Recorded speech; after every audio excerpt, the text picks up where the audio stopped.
Bike लेके आया तो मैंने कहा ये बेटा बाइक किसकी है। इसने कहा कि ये बाइक ना मेरी दोस्त की है। तकरीबन तीसरे दिन ही ना मुझे वो टीबी सिटी थाने से फ़ोन आया कि हमने आपके बेटे को पकड़ा, उसके पास चोरी की बाइक है। सानुल्लाह एसआई के साथ एक और था बंदा, राना लियाकत अली साहब। सर उसने मुझे बोला कि यार ये 50,000 रुपया दे दो तो तुम्हारा बच्चा तुम्हें क्लियर मिल जाएगा। सर मैंने उन्हें बोला कि मैं 50,000 नहीं दे सकता, मैं तो पहले ही बहुत मजबूर हूँ। इससे ज़्यादा आपको अगर इसी तरह ही आप चाहते हैं तो सर मैं 20,000 रुपया आपको करके दे सकता हूँ। तो सर उन्होंने मुझे कल कहा कि चलो भाग जाओ। अस्सलामुअलैकुम, आप टीवी से मैं हूं फैसल खान सूरी। रसूल पाक सल्लल्लाहु अलैहि वसल्लम ने फरमाया था, रिश्वत लेने वाला और रिश्वत देने वाला दोनों जहन्नमी हैं।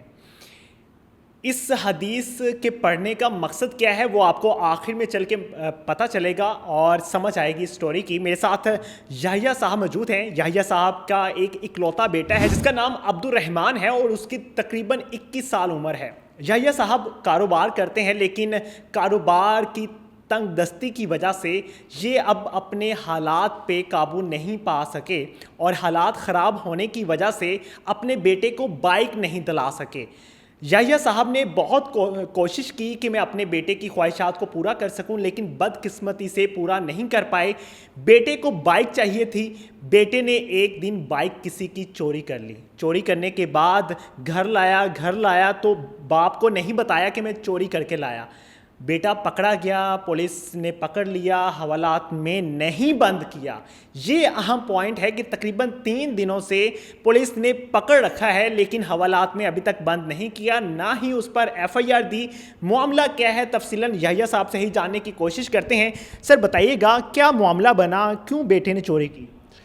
सर वो बेटा मेरे पास काम करता था, तो अब मैं उसको 300 रुपया डेली का देता था, 1500 रुपया हफ्ता देता था। बच्चा कह रहा था मेरे इसमें गुजारा नहीं हो रहा। तो सर जो मुल्की हालात हैं, जो कारोबारी हालात हैं, तो सर मैं इससे ज़्यादा अफोर्ड ही नहीं कर सकता। तो सर उसने कहा मैं कहीं बाहर काम कर लूँ। मैंने कहा आप कर लो, अगर आपको मेरे से बेहतर अगर कोई पैसे देता है तो आप कर लो, कोई इसमें हर्ज नहीं है। तो सर वो बाहर उसने 3 4 5 जगहों पे काम किया। तो सर वो सुबह से लेकर शाम तक काम करवाया। तो सर किसी ने उसको 300 दिया, किसी ने 200 दिया, किसी ने 500 दिया, किसी ने कुछ भी नहीं दिया। तो 2-3 माह से उसके साथ यही पोजीशन चल रही थी। तो सर ये तकरीबन को 3-5-6 दिन पहले ये ना इसके एक बाइक लेके आया। तो मैंने कहा ये बेटा बाइक किसकी है। इसने कहा कि ये बाइक ना मेरी दोस्त की है। मैं कहा मुझे आप अपने उस दोस्त से मिलवाओ। कहता नहीं, उनकी फौतगी हुई है, वो गाँव गए हुए हैं, तो उसने मुझे ये बाइक दी है। आपसे झूठ बोला था उसने? जी सर, उसने मेरे से ज़ाहिर सी बात है सर, उसने झूठ बोला। तो सर मैंने उसको कहा कि हकीकतन अल्लाह के रहमत से मैं गलत बयानी नहीं करूँगा कि मैंने उसको कहा यार मैंने ख्वाब में देखा कि जैसे तुम्हें ना इस बाइक की वजह से कोई परेशानी बनी हुई है, तो मुझे सच सच बताओ। लेकिन सर उसने मुझे कुछ भी नहीं बताया। और सर उससे तकरीबन तीसरे दिन ही ना मुझे वो टीबी सिटी थाने से फ़ोन आया कि हमने आपके बेटे को पकड़ा, उसके पास चोरी की बाइक है, तो आप हाजिर हों। सर मैं टीबी सिटी थाने सानुल्लाह एएसआई के पास गया। तो सर उसने मुझे बैठाए रखा। बैठाने के बाद उसने कहा कि आपके बच्चे ने ये बाइक चोरी की हुई है, आप क्या करना है। मैंने कहा सर देखें, आप जो बेहतर समझते हैं, जो मुनासिब है उस तरीके से करें कि मेरे बेटे को कुछ नसीहत भी आए और ये इस दलदल से निकल भी आए। तो सर उसने मुझे कहा कि अच्छा ठीक है, हम इसकी ना मोटर इसको ज़रा साफ़ करेंगे अच्छी तरह, भी ये सही हो जाएगा, तो आप ना कल मुझसे रब्ता कीजिएगा। सर मैंने कल उससे अगले दिन रब्ता किया। तो सर उसने जुमे वाले दिन मुझे दोबारा बुलवा लिया। सर मैं गया तो उसके साथ जो सानुल्लाह एसआई के साथ एक और था बंदा, राना लियाकत अली साहब। सर उसने मुझे बोला कि यार ये 50,000 रुपया दे दो तो तुम्हारा बच्चा तुम्हें क्लियर मिल जाएगा। जी सर। मतलब उस पे एफआईआर नहीं होगी? नहीं सर, उस पर एफआईआर नहीं होगी और तुम्हें तुम्हारा बच्चा क्लियर मिल जाएगा। थाने कचहरियों में जाओगे, उधर बच्चा कल को और क्रिमिनल रिकॉर्ड में किसी और मामले में फंस जाता है, तो इधर से अगर फारिग करवाना चाहते हो तो 50,000 रुपया दो। सर मैंने उन्हें बोला कि मैं 50,000 नहीं दे सकता, मैं तो पहले ही बहुत मजबूर हूँ।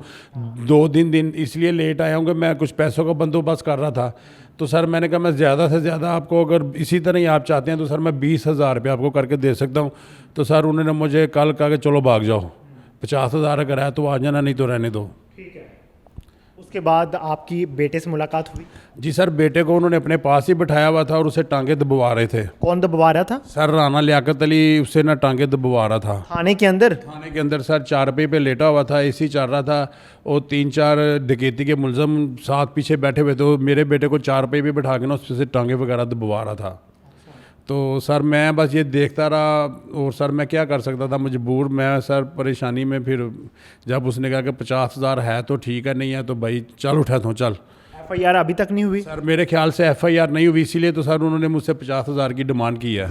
मुझे जहाँ तक लगता है, ये मेरी ज़ाती राय है, कि बच्चा गलत था, उसने चोरी की, उस पर FIR होनी चाहिए थी और उसको जो सज़ा बनती है वो मिलनी चाहिए थी। लेकिन बदकिस्मती से हम रिश्वत लेके और वो सारा हराम खा के, अपने बच्चों को खिला के, अपनी फैमिली को खिला के और बाहर सड़कों पे निकल के हम नारा लगाते हैं हमें वो सियासतदान चाहिए जो ईमानदार हो, जो सादिक और अमीन हो।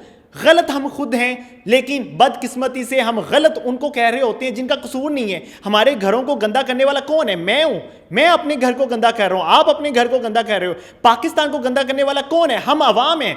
हम अवाम ही अगर सुधर नहीं पाएगी, हम अवाम इस तरह के कामों में मुलविस होगी, तो कौन सुधारेगा पाकिस्तान को? ये जो मैंने शुरू में आपको हदीस सुनाई थी, उसका मकसद ये था पढ़ने का कि मैं आपको बता सकूं कि रिश्वत लेने वाला और देने वाला दोनों जहन्नमी होंगे, चाहे ये दें या वो ले, दोनों जहन्नुम में जाएंगे। ये मेरे रसूल ने फरमाया था, तो वो मैंने आपको बता दिया। अब मैं उम्मीद करता हूं कि वो जनाब ज़रूर पुलिस एहलकार साहब सुनेंगे और मैं कोशिश करूँगा कि अगर वो अपना मौक़िफ़ देना चाहें तो ज़रूर दें। इसी के साथ इजाज़त दीजिए। अल्लाह ने कहता।